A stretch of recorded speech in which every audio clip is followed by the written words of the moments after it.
नहीं जाता। इसी प्रकार से ये भटकन समाप्त हो जाती है इस आत्मा की, जब इसको अपने निज घर की निज रूप की पहचान हो जाती है, जान जाती है कि यही मेरा मूल है, मैं इसकी अंश हूं।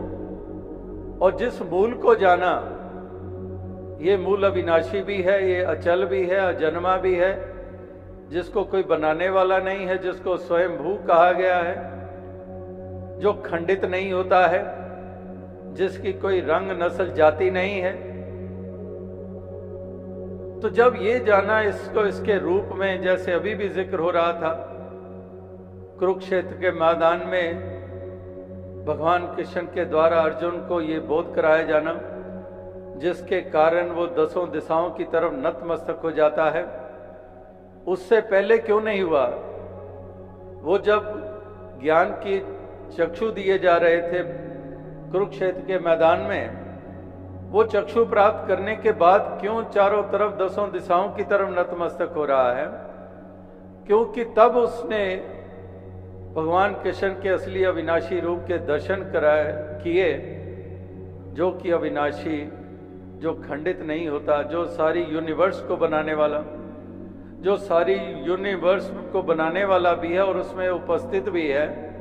जैसे अवतार वाणी में भी हम पढ़ते हैं कि ये 9 चीज़ां दृष्ट मानने जिसनों कहंदे माया है, 10वां ब्रह्म इना तो वखरा इना विच समाया है। कि इस प्रकार से ये इसी में समाया है।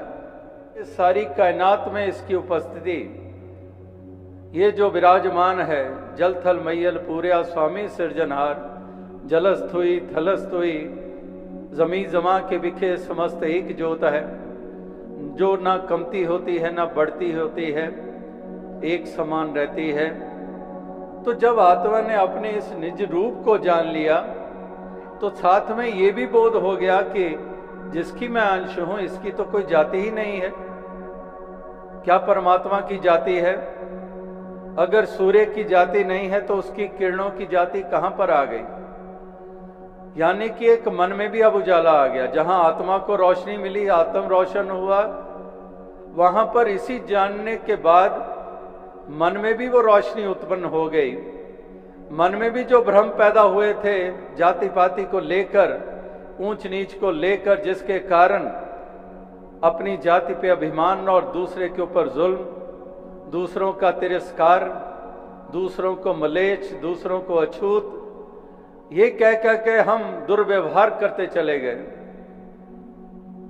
वही बात जो अरम्य दास ने कही।